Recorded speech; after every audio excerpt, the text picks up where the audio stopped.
కృపచేత మరి ఒక పరిశుద్ధ దినాన్ని, ఆదివార దినాన్ని మనకందరికీ కూడా దయచేసి ఆయురారోగ్యములతో నింపి మనకిచ్చినటువంటి ఆయుష్కాలాన్ని బట్టి దేవాది దేవునికి మనం ఎంతగానో వందనాలు స్తోత్రాలు చెల్లించవలసినటువంటి వారంగా ఉంటున్నాము. మరి ఈ పరిశుద్ధ దినంలో మరి ఆన్లైన్లో ఉన్నటువంటి మరి కూర్చున్నటువంటి వారికి అందరికీ కూడా కర్నూలు పొలము బాప్టిస్ట్ సంఘముల సమాజం తరఫున హృదయపూర్వక వందనాలు తెలియజేస్తూ ఉంటున్నాను. అందరు బాగున్నారు కదా? మరి దిన కార్యక్రమానికి మనందరము కూడా సిద్ధపడి ఆయన సన్నిధిలోకి వద్దాం, ఆయనను స్తుతిద్దాం, ఆయనను ఘనపరుద్దాం.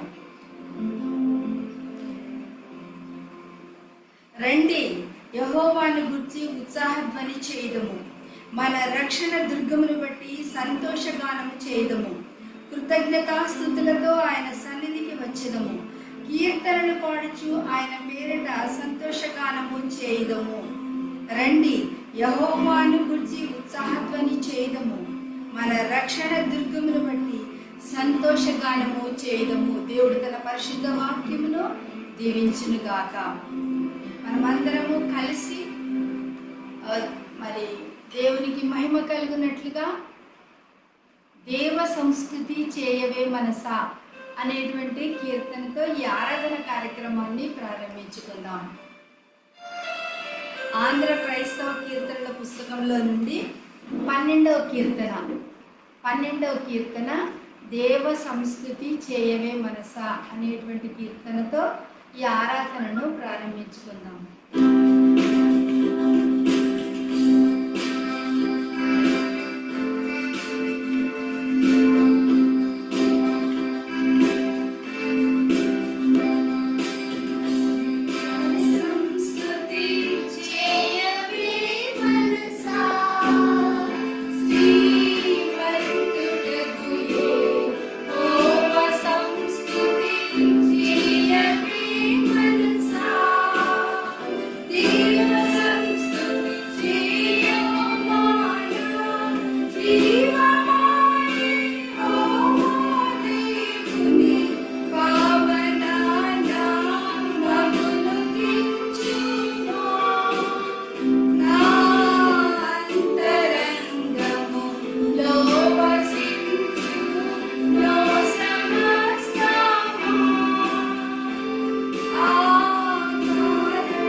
పరిశుద్ధ గ్రంథం నుండి ఉత్తర ప్రత్యుత్తర భాగంగా 34వ దావీదు కీర్తన మన మధ్యలో ఉన్నటువంటి జ్యోత్స్నా గారు చదివి వినిపిస్తారు. ఉత్తర ప్రత్యుత్తర భాగంగా 34వ దావీదు కీర్తనలు 34వ కీర్తన ఉత్తర ప్రత్యుత్తర రీతిగా చదువుతున్నాను. నేను ఎల్లప్పుడూ యెహోవాను సన్నిధించెదను, నిత్యము ఆయన కీర్తి నా నోట నుండును. యెహోవాను బట్టి నేను అతిశయించుచున్నాను, దీనులు దానిని విని సంతోషించెదరు. నాతో కూడి యెహోవాను ఘనపరచుడు, మనము ఏకముగా కూడి ఆయన నామమును చేయదము. నేను యెహోవా యొద్ద విచారణ చెయ్యక ఆయన నాకు ఉత్తరం ఇచ్చెను. నాకు కలిగిన భయములన్నింటిలో నుండి ఆయన నన్ను తప్పించెను. వారు ఆయన తట్టు చూడగా వారికి వెలుగు కలిగెను. వారి ముఖములెన్నడూ లజ్జింపకపోవును. ఈ దీనుడు మొరపెట్టగా యెహోవా ఆలకించెను. అతని శ్రమలన్నింటిలో నుండి అతన్ని రక్షించెను. యెహోవా యందు భయభక్తులు గల వారి చుట్టూ ఆయన దూత కావలి ఉండి వారిని రక్షించును. యెహోవా ఉత్తముడని రుచి చూచి తెలుసుకొనుడి. ఆయనను ఆశ్రయించు నరుడు ధన్యుడు. యెహోవా భక్తులారా ఆయన యందు భయభక్తులు ఉంచుడి. ఆయన యందు భయభక్తులు ఉంచు వానికి ఏమీ కొదువలేదు. సింహపు పిల్లలు లేమిగలవై ఆకలిగొనును. యెహోవాను ఆశ్రయించు వారికి ఏ మేలు కొదువై ఉండదు. పిల్లలారా మీరు వచ్చి నా మాట వినుడి. యెహోవా యందలి భయభక్తులు మీకు నేర్పెదను. బ్రతుకగోరువాడెవడైనా ఉన్నాడా? మేలు నందుచు అనేక దినములు బ్రతుకగోరువాడెవడైనా ఉన్నాడా? చెడ్డ మాటలు పలకకుండా నీ నాలుకను, కపటమైన మాటలు పలకకుండా నీ పెదవులను కాచుకొనుము. కీడు చేయటం మాని మేలు చేయము. సమాధానము వెదకి దాన్ని వెంటాడుము. యెహోవా దృష్టి నీతిమంతుల మీద ఉన్నది. ఆయన చెవులు వారి మొరలకు ఒగ్గి ఉన్నవి. దుష్క్రియలు చేయి వారి జ్ఞాపకమును భూమి మీద నుండి కొట్టివేయుటకై యెహోవా సన్నిధి వారికి విరోధముగా ఉన్నది. నీతిమంతులు మొరపెట్టగా యెహోవా ఆలకించును. వారి శ్రమలన్నిటిలో నుండి వారిని విడిపించును.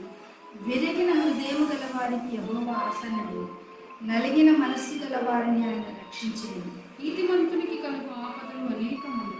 వాటి అన్నిటిలో నుండి యెహోవా వారిని విడిపించును. ఆయన వారి ఎముకలన్నిటినీ కాపాడును. వాటిలో ఒక్కటి అయినను విరిగిపోదు. చెడుతనము భక్తిహీనులను సంహరించును. నీతిమంతుని ద్వేషించు వారు అపరాధులుగా ఎంచబడుదురు. అందరు కలిసి చివరి వాక్యాన్ని చదువుకుందాము. యెహోవా తన సేవకుల ప్రాణమును విమోచించును. ఆయన శరణు వచ్చిన వారిలో ఎవరునూ అపరాధులుగా ఎంచబడరు. దేవుడు తన పరిశుద్ధ వాక్యమును దీవించునుగాక. విజ్ఞాపన ప్రార్థన చేసుకుందాము. అందరు తల వంచినట్లయితే విజ్ఞాపన ప్రార్థన చేసుకుందాము.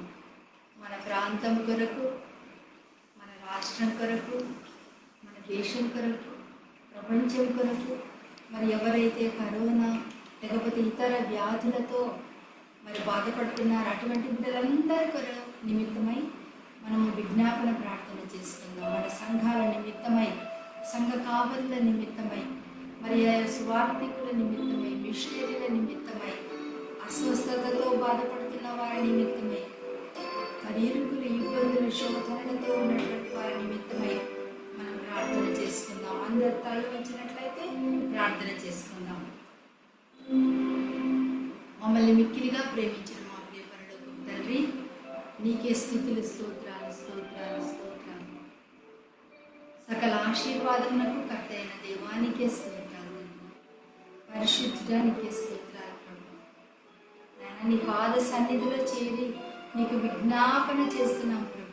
యేసయ్యా, కృపగల దేవా, కనికరము దేవా, నీవే కనికరించమని ప్రార్థిస్తున్నాను తండ్రి. కృప చూపించమని ప్రార్థిస్తున్నాను తండ్రి. నాయన, గడిచిన కాలం అంతట్లో నీ కృపలో భద్రపరచుకొని ప్రభు, ఈ శ్రేష్టమైన సమయాన్ని మాకు ఇచ్చిన ప్రభు నీకే స్తోత్రాలు, వందనాలు చెల్లిస్తున్నాం. యేసయ్యా, నీకే స్తోత్రం తండ్రి. గొప్ప దేవ, మాకు ఇచ్చినటువంటి ఆయురారోగ్యాలను బట్టి, ఆయుష్ కాలాన్ని బట్టి నీకు స్తోత్రాలు, వందనాలు తండ్రి. అనేకులు ప్రభు నా తండ్రి నీ యందు నిద్రించి ఉంటున్నారు ప్రభు. మాకైతే ఇచ్చినటువంటి ఆరోగ్యాన్ని బట్టి, ఆయుష్ కాలాన్ని బట్టి నీకు స్తోత్రాలు నాయన. నా తండ్రి, మా ప్రాంతాల నిమిత్తమై నీకు విజ్ఞాపన చేస్తున్నాను ప్రభు. నాయనా, నా తండ్రి, ఎందరో బిడ్డలు ప్రభు ఆకలి చేత నాయనా సరి అయినటువంటి వృత్తులు లేక నాయన ఎంతగానో బాధపడుతున్నారు ప్రభు. అటువంటి బిడ్డలను దర్శించండి తండ్రి. నాయనా, నా తండ్రి, నీవే వారికి కావలసినటువంటి జీవాహారాన్ని అందింప చేయమని ప్రార్థిస్తున్నాను తండ్రి. నాయన, వ్యాధి బాధల చేత కొట్టుమిట్టాడుతున్న ప్రజల విషయమే నీకు మొరపెడుతున్నాం యేసయ్యా. కృప చూపించండి, కనికరం చూపించండి. అయినా ఈ కరోనా అనేటువంటి సైతాను నా తండ్రి ఎంతమందినో పట్టి పీడిస్తున్నాడు ప్రభా. అటువంటి ఆ కరోనా అనేటువంటి సైతాన్ శక్తి నుండి విడుదల దయచేయమని ప్రార్థిస్తున్నాను. నీ నామంలోనే శక్తి, నీ మాటలో శక్తి, నీ భూమిలో స్వస్థత ప్రభా. నా తండ్రి, నువ్వు స్వస్థపరిచే దేవుడు ప్రభు. రాష్ట్రాన్ని, మా దేశాన్ని, మా ప్రపంచాన్ని ఏలుతున్న ఈ కరోనా అనేటువంటి సాతాన శక్తులని విడుదల దయచేయమని ప్రార్థిస్తున్నాను. ఇరుకుల ఇబ్బందులతో నాయన, కరువు కష్టములతో బాధపడుతున్నటువంటి ప్రతి బిడ్డను దర్శించండి తండ్రి. యేసయ్య కృప చూపించండి తండ్రి. నాయన, కరువు కాటకములతో నైనా రైతులు పడినటువంటి కష్టం అంతా వ్యర్థమైపోయి ఎంతగానో బాధపడుతున్నారు ప్రభా. బిడ్డలకు నైనా నీవే సహాయం చేయండి. సరైన పనులు లేకనైనా అనేకులనైనా బాధపడుతున్నారు తండ్రి. అటువంటి బిడ్డలు నీవే కాచి కాపాడి రక్షించమని ప్రార్థిస్తున్నాను యేసయ్య. ఆయన గొప్ప దేవుని కోల్పోయి ఆదరణ లేక ఉన్నటువంటి బిడ్డలకునైనా నీవే నిరీక్షణ ఆదరణను దయచేయమని ప్రార్థిస్తున్నాను యేసయ్య. నాయన, నా తండ్రి ప్రభా, నాయన మా దేశాన్ని నీవే రక్షించాలి తండ్రి. పాప భూమిలో నుండి నాయన నీవే తప్పించాలని నాయన, నా తండ్రి అందరైతే బిడ్డలు ఈ విధంగా ప్రార్థిస్తున్నారు. అటువంటి బిడ్డల మొరలను ఆలకించి నాయన నీవే కాచి కాపాడి రక్షించమని ఆయన ఈ ఆరాధన అంతట్లో ప్రభా నాయన నీ ఉండి నేను నీవే మహిమపరచుకోమని ఇంకొక ప్రార్థన ప్రభు యేసు శక్తి గల నామములో స్తుతించి ప్రార్థించి వేడుకుంటున్నాను తండ్రి. ఆమేన్. ప్రత్యేకమైనటువంటి పాట మన మధ్యలో ఉన్నటువంటి చిన్నారి మరి జోనా షిలో, తర్వాత జాన్ ఎనూష్ పాడి వినిపిస్తాను. మనం జాగ్రత్తగా విన్నాం.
హల్లెలూయా. నేటి దినమునకై ఏర్పాటు చేయబడినటువంటి లేఖన భాగము తిమోతిలకు రాసినటువంటి మొదటి పత్రిక 6వ అధ్యాయము 12వ వచనం భాగాన్ని మన మధ్యలో ఉన్నటువంటి జాన్ ఎనోష్ చదివి వినిపిస్తారు. తిమోతిలకు రాసిన ఒకటో పత్రిక 6వ అధ్యాయము 12వ వచనము. విశ్వాస సంబంధమైన మంచి పోరాటము నిత్య జీవమును చెప్పుదుము చేపట్టుము. విశ్వాస సంబంధమైన మంచి పోరాడము నిత్య జీవమును చేపట్టుము. దేవుని వాక్యము దీవించుగాక. దేవునికి వందనాలు. మనము ఇప్పుడు ప్రాముఖ్యమైనటువంటి సమయానికి మనం వచ్చాము. దేవుడు ఆత్మ కనుక ఆయనను ఆరాధించేవారు ఆత్మతోనూ సత్యముతోనూ మనము ఆరాధించాలి. కాబట్టి మనం ఆరాధించేటప్పుడు హృదయపూర్వకంగా కళ్ళు మూసుకొని మరి దేవుని వైపు మన చేతులెత్తి ఆయనను ఆరాధిద్దాం, ఆయనను ఘనపరుద్దాం. అందరం కూడా హృదయపూర్వకంగా, ఎందుకంటే ఆయన ఆత్మస్వరూపుడు కాబట్టి మనం ఆత్మతోనూ సత్యముతోనూ హృదయపూర్వకంగా మనము ఆయనకు ఆరాధనలను అర్పిద్దాం. అందరూ మరి హృదయపూర్వకంగా చేతులకి దేవుని ఘనపరుద్దాం.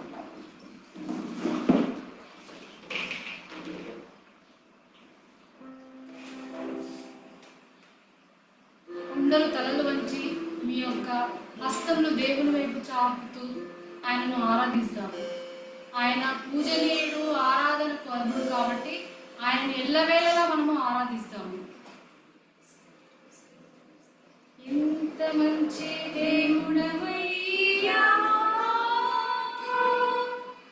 ఎంత మంచి దేవుడు యేసయ్యా, చింతలన్నీ తీరయ్యా నిన్ను చేరగా, ఎంత మంచి దేవుడు యేసయ్యా, ఎంత మంచి దేవుడా యేసయ్యా. నువ్వు మా చింతలన్నీ తీర్చే దేవుడా తండ్రి. ప్రభువా నీకే స్తోత్రాలు తండ్రి, నీకే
సర్వశక్తిమంతుడా, యుగ యుగములకు ప్రభుడమైన మా తండ్రి, మా ప్రభువా, నా తండ్రి, నీ పాదముల చెంత మేము చేరుకుంటున్నాం యేసయ్యా.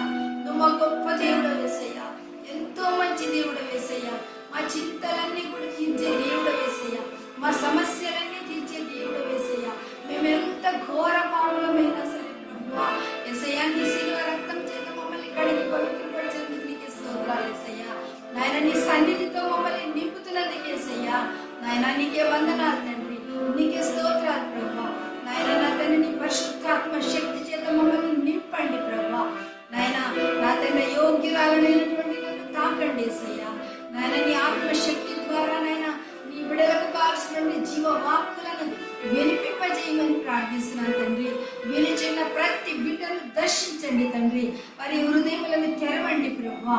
నాయన, నీ రెండంచుల వాడిగలిగిన ఖడ్గము వంటి వాక్యాన్ని చొరబడనీయండి ప్రభువా. నాయన, నా తండ్రి, విశ్వాసముతో నీ పాదముల చెంత ప్రశాంతాప హృదయముతో ప్రభువా నాయన నీ పాదముల చెంత చేసి నిన్ను ప్రార్థించే భాగ్యం దయచేయండి తండ్రి. గొప్ప దేవానికే స్తోత్రాలైనా నా తండ్రి ప్రభువా. ఇంతవరకు మమ్మల్ని కాచి కాపాడిన ప్రభు నీకే వందనాలు తండ్రి. నీ సన్నిధిలో మమ్మల్ని నిలబెట్టిన ప్రభు నీకే స్తోత్రాలు, వందనాలు తండ్రి. నాయన, నా తండ్రి, నీవే మమ్మల్ని అందరినీ కూడా నీ ఆత్మశక్తి చేత అభిషేకించి నీ జీవ వాక్యం చేత మమ్మల్ని నింపమని కొద్ది ప్రార్థన ప్రభు అయిన యేసు శక్తి గల నామములో స్తుతించి ప్రార్థించి వెళ్ళిపోతున్నాను. ఆమేన్.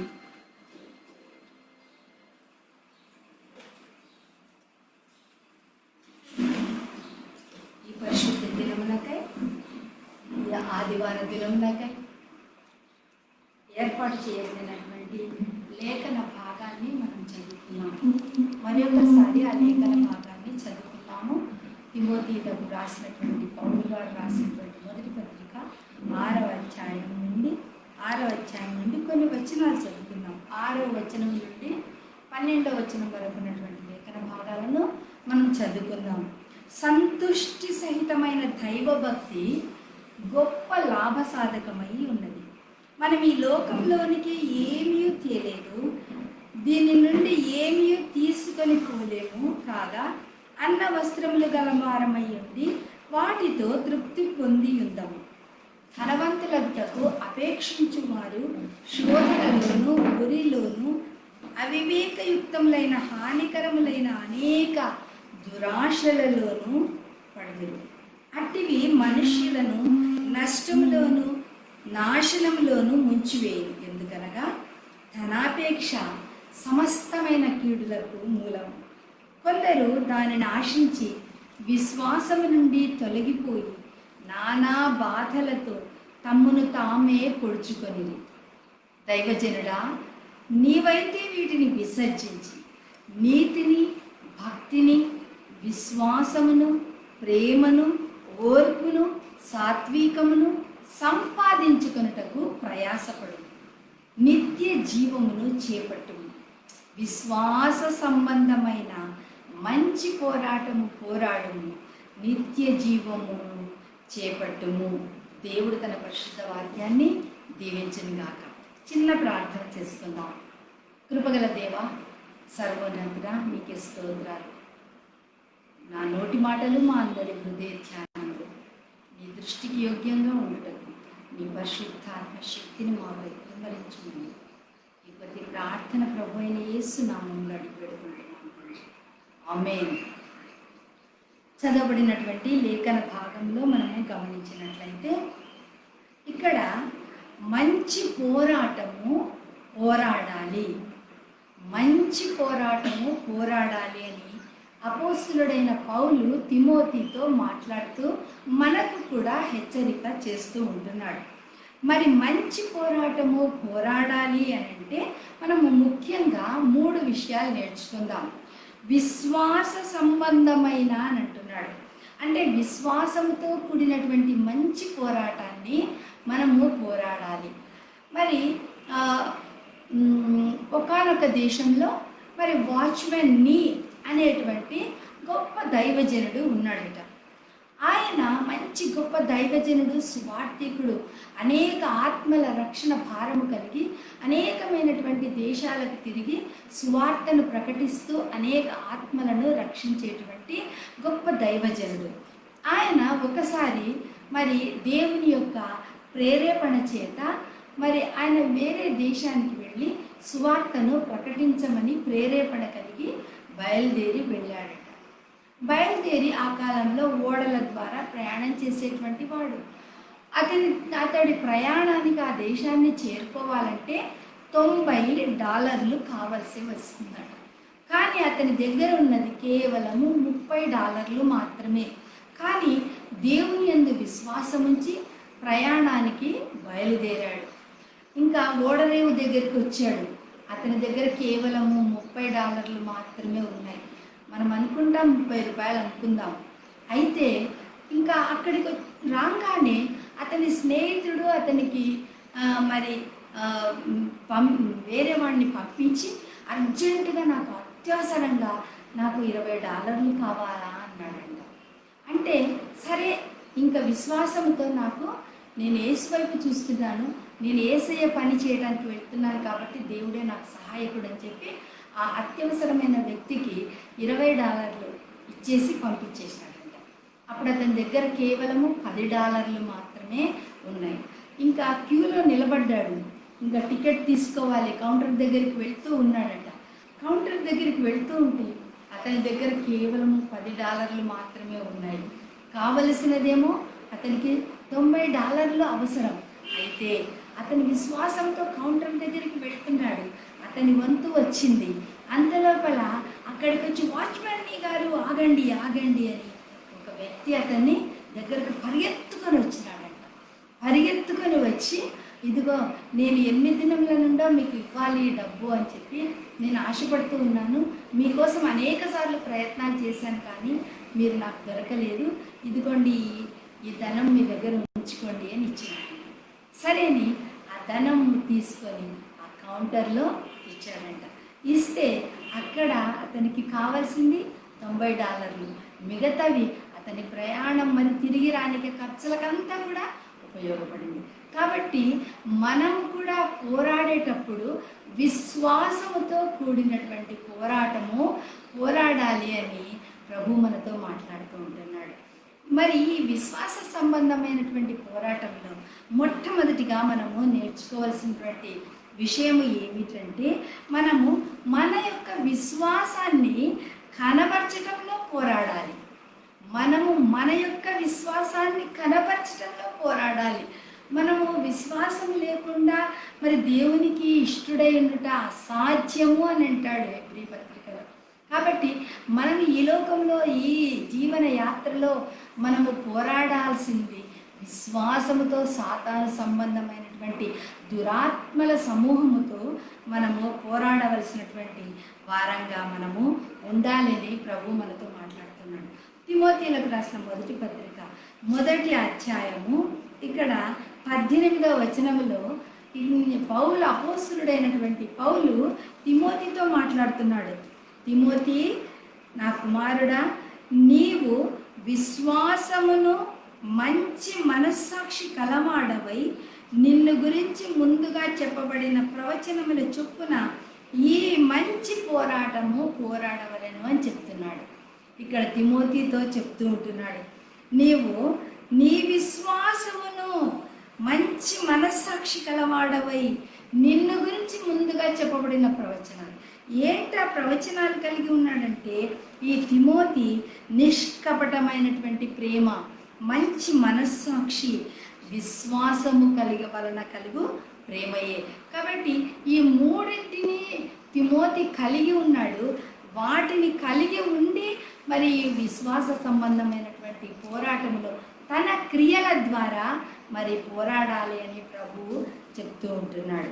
అలాగే మనము దినవృత్తాంతములు 2వ గ్రంథంలో మనము 20వ అధ్యాయంలో ఒక వ్యక్తిని మనము గమనించవచ్చు.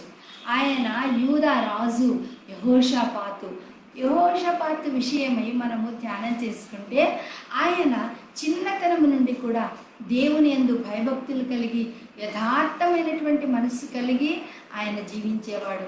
అంతేకాకుండా ఆయన రాజ్యంలో ఉన్నటువంటి ఆ విగ్రహారాధన సంబంధమైనటువంటి వస్తువులన్నింటినీ తొలగించి మరి దేవునికి దహన బలులను అర్పించి మరి దేవుని యందు భయభక్తులు కలిగిన బిడగా ఆయన విశ్వాసముతో జీవిస్తూ ఉన్నాడు. ఎల్లప్పుడూ కూడా దేవుని యందు విశ్వాసం ఉంచి ప్రార్థిస్తూ ఉండేటువంటి వాడు. అందుకే అతని మీదకి అమోనీయులు, మోయాబీయులు, మయోనీయులు వీళ్ళందరూ కూడా యుద్ధానికి వచ్చినప్పుడు ఆయన మనుషుల మీద ఆధారపడలేదు. మనమైతే అనుకుంటాం కొంచెం జ్వరం వస్తే, కొంచెం తలనొప్పి వస్తే వెంటనే డాక్టర్ దగ్గరికన్నా వెళ్తాం, లేకపోతే మందుల షాప్కైనా మెడికల్ షాప్కి వెళ్ళి మనం కావలసిన టాబ్లెట్స్ తెచ్చుకొని వేసుకుంటూ ఉంటాం. అయితే దేవుడు మనతో మాట్లాడుతుంటున్నాడు, నేను నిన్ను స్వస్థపరిచే దేవుడను, సర్వశక్తిమంతుడను, సర్వశక్తి కలిగినటువంటి దేవుడను. నా మాటలో స్వస్థత, నా ఉమ్మిలో స్వస్థత, నా వస్త్రపు చెంగులో స్వస్థత ఉంది కదా, నీకు మరి నా మీద విశ్వాసం లేదా అని ప్రభు మనతో మాట్లాడుతూ ఉంటున్నాడు. ఇక్కడ కూడా యెహోషాపాతు అయితే దేవుని యందు విశ్వాసం ఉంచి ఇంతమంది శత్రువులు ఆయన మీద వచ్చినా కానీ మరి ప్రార్థన చేస్తూ ఉన్నాడు. తన రాజ్యంలో ఉన్నటువంటి పెద్దలందరూ కలిసి, యాజకులందరూ, లేవీయులందరూ కలిసి ఉపవాసము ఉండి ప్రార్థన చేస్తున్నారు. అప్పుడు తన ప్రవక్త ద్వారా, యెహజీయేలు ప్రవక్త ద్వారా మరి మాట్లాడి, నువ్వు భయపడద్దు, నేను నీకు తోడై ఉన్నాను. ఆనాడు దావీదుకు తోడయుండి యుద్ధం యెహోవాదే అని దావీదు ఏ విధంగా విశ్వాసంతో పోరాడినాడు, ఆ విధంగా నేను నీకు తోడై ఉంటాను, నేను నీ తరపున యుద్ధం చేస్తాను అంటున్నాడు. అటువంటి విశ్వాసం మనం కలిగి ఉంటున్నామా? ఈ కరోనా సందర్భంగా, ఈ లాక్డౌన్లో అనేకులు అవిశ్వాసులైపోతున్నారు. ఆలయాలు మూయబడినాయి. అయితే ప్రభు మన హృదయం అనేటువంటి ఆలయాన్ని తెరిచినాడు. ఈ అనేకమైనటువంటి మీడియాల ద్వారా, మరి ఈ వాట్సాప్లో అయితేనేమి, తర్వాత ఈ ఫేస్బుక్లో అయితేనేమి, అనేకమైనటువంటి వీటి ద్వారా దేవుడు మనకు వాక్యాన్ని వినిపిస్తున్నాడు, మనలో విశ్వాసాన్ని బలపరుస్తూ ఉన్నాడు. నీ విశ్వాసాన్ని కనపరుస్తున్నావా? ఆనాడు రాహాబు ఒక వేశ్య అయినా కానీ తన క్రియల ద్వారా విశ్వాసాన్ని కనపరిచినందుకు ఆమె మరి తాను, తన కుటుంబం అంతా కూడా నశించుకోకుండా రక్షింపబడింది. ప్రియమైన వాళ్ళారా, మరి మనం విశ్వాసాన్ని కనపరుస్తున్నామా? అయ్యో నిన్నెవరైనా వచ్చి నువ్వు క్రైస్తవుడవు కదా అని అనగానే మనం భయపడి దాక్కుంటున్నామేమో. అయ్యో నా ఉద్యోగం పోతుందేమో, నా ఆస్తిపాస్తులు పోతాయేమో, నాకు ఇల్లు పోతుందేమో, నాకు ఇంకొక మరి ఇల్లు రాదేమో, స్థలం రాదేమో, ఇలాంటి బలహీనతల చేత సైతానుడు మనల్ని పట్టి పీడిస్తూ ఉన్నాడు. నీ విశ్వాసం మీద బలమైన దెబ్బ వేస్తూ ఉంటున్నాడు. ప్రియమైన వాళ్ళారా, విశ్వాసమును కనపరచడంలో నువ్వు సైతాను శక్తులతో మొట్టమొదటిగా పోరాడాలి మనం. ఎందుకంటే మనకు ఆయనే ఆశ్రయదుర్గం, ఆయనే మన కోట, ఆయన చేతిలోనే మనకు రక్షణ అనేది మనకు ఉంది, ఆయన చేతిలోనే మనకు భద్రత అనేది ఉంది అనే విశ్వాసాన్ని మనం కనపరచాలి. కాబట్టి మనము విశ్వాసము కనపరచుటలో మనము దురాత్మల సమూహముతో మనము పోరాడాలి. రెండవదిగా దేవుని చిత్తము నెరవేర్చడంలో మనము పోరాడాలి. దేవుని చిత్తము నెరవేర్చడంలో పోరాడాలి. ఈ విషయంను మనము గమనిస్తే మత్తయి సువార్త 7వ అధ్యాయము, మత్తయి సువార్త 7వ అధ్యాయము 21వ వచనం.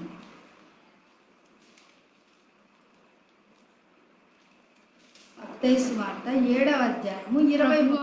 ప్రభువా అని నన్ను పిలుచు ప్రతివాడును, ప్రభువా ప్రభువా అని నన్ను పిలుచు ప్రతివాడును పరలోక రాజ్యంలో ప్రవేశింపడు కానీ, పరలోక రాజ్యంలో ప్రవేశింపడు కానీ, పరలోకమందున్న నా తండ్రి చిత్త పరలోకమందున్న నా తండ్రి చిత్త ప్రకారము చేయువాడే ప్రవేశిస్తాడు. ప్రియమైన వాళ్ళారా, ఇక్కడ మనము మన పోరాటంలో మనం ఎలా ఉండాలంటే తండ్రి చిత్త ప్రకారము చేయువాడే విశ్వాస పోరాటంలో జయమును కలుగజేసుకుంటాడని ప్రభు మనతో మాట్లాడుతూ ఉంటున్నాడు. నిజమే. మరి ఈ విశ్వాసం మనకు ఎలా కలుగుతుంది? దేవుని యొక్క మాటలు వినటం ద్వారా మనకు విశ్వాసం కలుగుతూ ఉంది. అందుకే లూకా సువార్త 11వ అధ్యాయము లూకా సువార్త 11వ అధ్యాయము 28వ వచన లేఖన భాగాన్ని మనము గమనించినట్లయితే లూకా సువార్త 11వ అధ్యాయము 28వ వచనం. ఆయన అవును గాని దేవుని వాక్యము విని దానిని గైకొను వారు మరి ధన్యులు. మరి ప్రభు చిత్తమును మనము నెరవేర్చాలి అని అంటే మొట్టమొదటిగా దేవుని యొక్క మాటలను మనము వినాలి, ఆయన ఆజ్ఞలను మనము గైకొనాలి. పాత నిబంధన గ్రంథంలో అయితే మనకు చాలా ఆజ్ఞలు, మొట్టమొదటిగా బైబిల్ గ్రంథంలో 618 ఆజ్ఞలు ఇచ్చారట. ఆ తర్వాత వాటిని మరి కుదించి 318 వరకు కుదించారు. చివరకు దేవాది దేవుడు 10 ఆజ్ఞలను ఇచ్చాడు. ఆ 10 ఆజ్ఞల నుండి మరి క్రొత్త నిబంధనలో 2 ఆజ్ఞలే. ఆ 2 ఆజ్ఞలను కూడా మరి ఏం చేసినాడంటే ఒకటి నిన్ను వలె నీ పొరుగువానిని ప్రేమించు. ఎలా ప్రేమించాలి? పూర్ణ హృదయంతో, పూర్ణ మనస్సుతో, పూర్ణాత్మతో, పూర్ణ శక్తితో దేవుణ్ణి ప్రేమించాలి. ఒకరికొకరము మనము ప్రేమించాలి అని ప్రభు మనకు క్రొత్త ఆజ్ఞను ఇచ్చింటున్నాడు. ప్రేమైన వాళ్ళారా, మరి ఆయన ఆజ్ఞను మనము నెరవేర్చుటయే తండ్రి యొక్క చిత్తమై ఉంటున్నది. వినుట వలన విశ్వాసం కలుగును. నిజమే. మరి దేవుని యొక్క వాక్యాన్ని మనం వింటున్నాం, ఆయన ఆజ్ఞలను మనము పాటిస్తున్నామా? లూదియాను గురించి మనము నేర్చుకున్నట్లయితే అపోస్తల కార్యముల గ్రంథం 16వ అధ్యాయంలో లూదియా పౌలు శీలల యొక్క వాక్యాన్ని వినింది. వినడంతోనే ఆమెలో విశ్వాసం కలిగింది. ఆమెలో ఎప్పుడైతే విశ్వాసము కలిగిందో దేవుడు ఆమె హృదయాన్ని తెరిచినాడు. అప్పుడు ఆమె రక్షణ పొందింది. తాను తన ఇంటి వారి కూడా రక్షింపబడినట్లుగా మనము బైబిల్ గ్రంథంలో చూడవచ్చు. కాబట్టి ప్రియమైనటువంటి వాళ్ళారా, అటువంటి విశ్వాసం మనకుందా? మోషే లాంటి విశ్వాసం మనకుందా?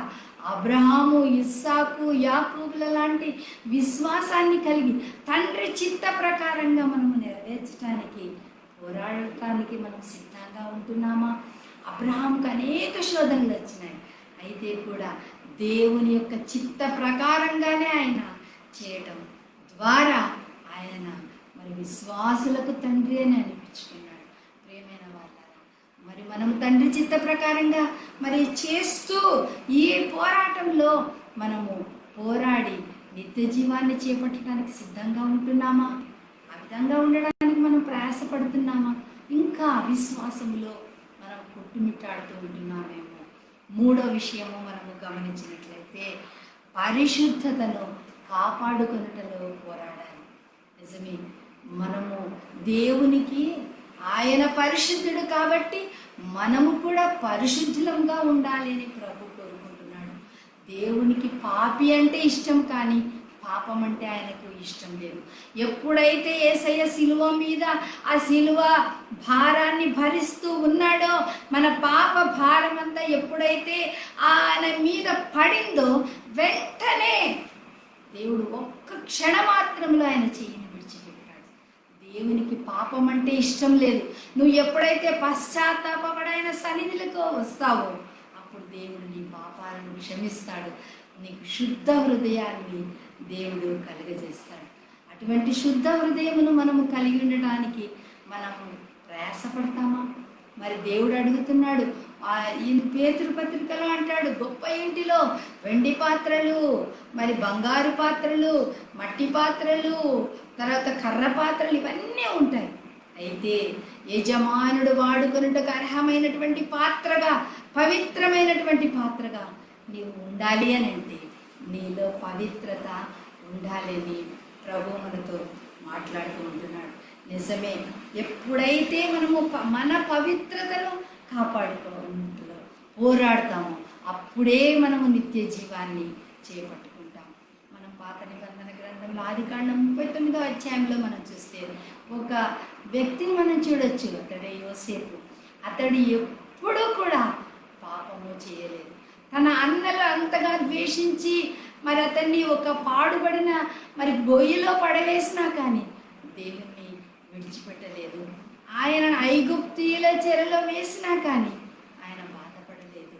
మరి ఆ పోతీఫర ఇంటిలో ఉన్నా కానీ తన పవిత్రతను ఆయన కోల్పోలేదు. ప్రేమైన వాళ్ళారా, ఇంద్రియ నిగ్రహము అనేది కలిగి ఉండాలని ప్రభు మనతో మాట్లాడుతూ ఉంటున్నాడు. అందుకే పేతురు పత్రికలు అంటాడు, నీవు నీ యవనేశ్వర నుండి పారిపో, శుద్ధుడిగా ఉండు అని అంటున్నాడు.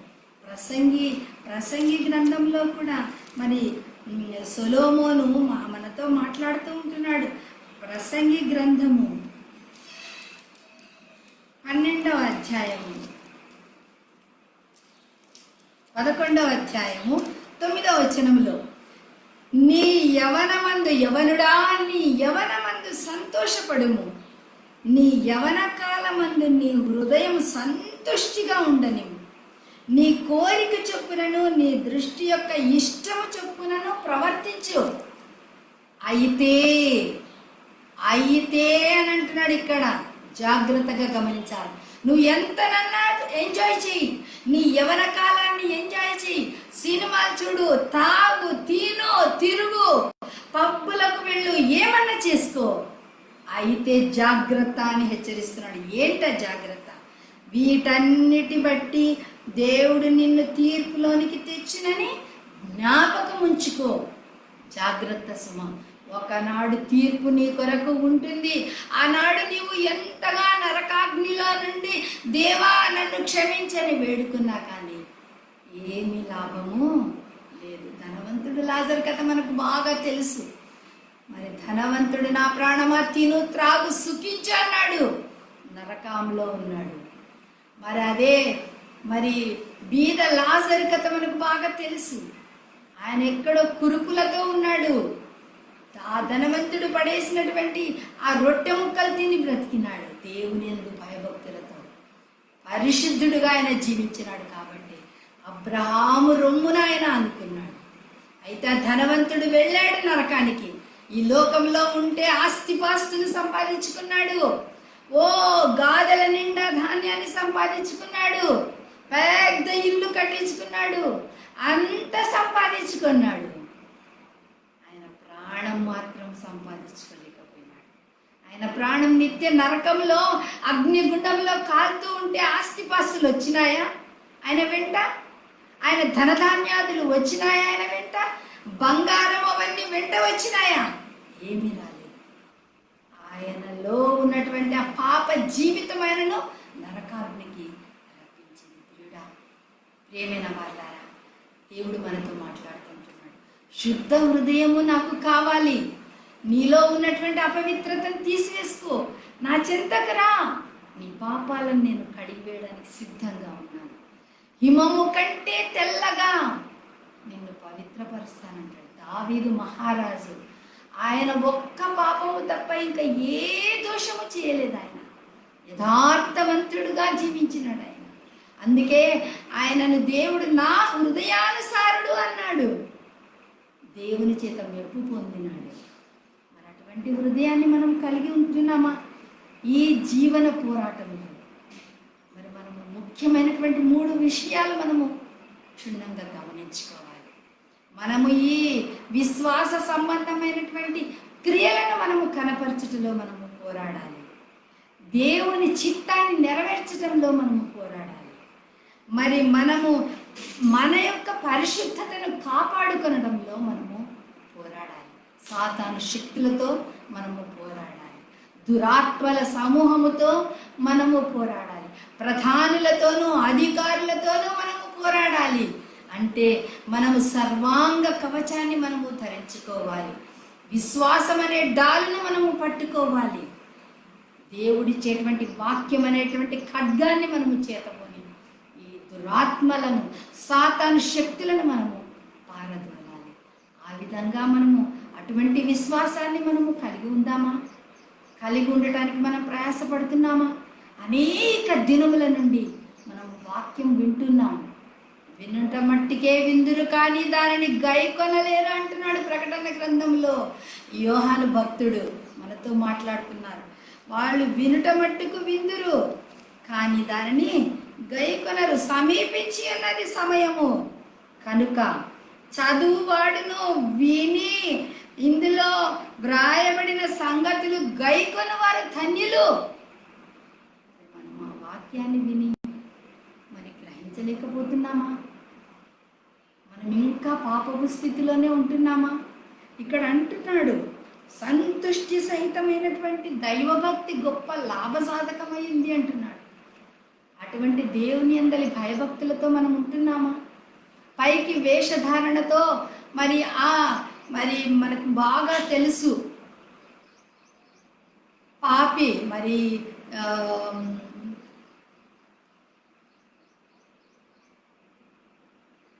ఆ వ్యక్తి మరి దేవుని సన్నిధిలో వచ్చి పాపిని, నేను ఘోర పాపిని అని ఆయన ఏడ్చి ప్రలాపించినాడైతే సమరయుడైతే ఏం చేసినాడు? నేను ఇంత గొప్ప వ్యక్తిని, నేను ఇంత దానాలు చేసేసినాను అని అంటున్నాడు. అటువంటి జీవితాన్ని మనం ఎట్లా జీవిస్తున్నాం?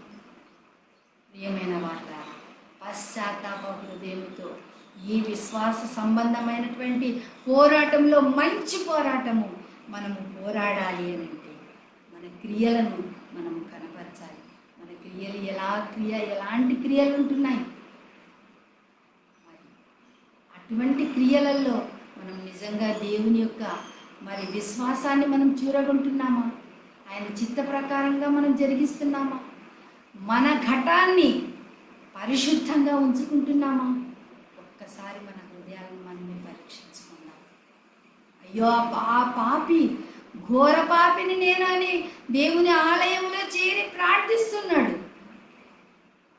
మరి మనం ఆ విధంగా ప్రార్థించి మన హృదయాలను ఆయన రక్తములో మనము కడిగి పవిత్రపరచుకుందామా? ప్రేమైన వాళ్ళ ప్రభు మనతో మాట్లాడుతుంటున్నాడు. ఆయన సన్నిధిలో మనం ప్రార్థన విజ్ఞాపన చేసుకుందాం. అందరు తలలు వంచుకొని ఆయన సన్నిధిలో ఇకనైనా ఇంకా ఆయన సమయం సమీపిస్తుంది. మనం ఇంకా ధనవంతులు అవటానికి అపేక్షిస్తూ శోధనలోను ఉరిలోను పడకుండా, హానికరమైనటువంటి దురాలోచనలు మనం చేయకుండా, మనం నానా విధములైనటువంటి శోధనలకు గురి కాకుండా నీతిని భక్తిని కలిగి విశ్వాసమును ఓర్పును కలిగి విశ్వాస సంబంధమైనటువంటి మంచి పోరాటాన్ని మనము పోరాడదామా? ప్రార్థన చేసుకుందాం. అందరూ తల్లు వంచి నిజంగా ప్రభువా, నేనైతే ఘోర పాపిని తండ్రి, నన్ను క్షమించు ప్రభువా, నన్ను క్షమించు. ఈ పోరాటంలో నేను అలసిపోతున్నాను ప్రభువా, నాయనా నన్ను క్షమించు ప్రభువా. నాయన ఈ శోధనల నుండి జయించగలుగుటకు నాకు శక్తిని ప్రభువా అని ఆయన పాదముల చెంత మన హృదయాలను కుమ్మరించుకుందామా? ప్రార్థిద్దాం. తలలు వంచి ప్రార్థన చేసుకుందాం. ఘోర పాపిని, నా పాప జీవితం సిలువ సన్నిధిలో వదలి వేయుదును.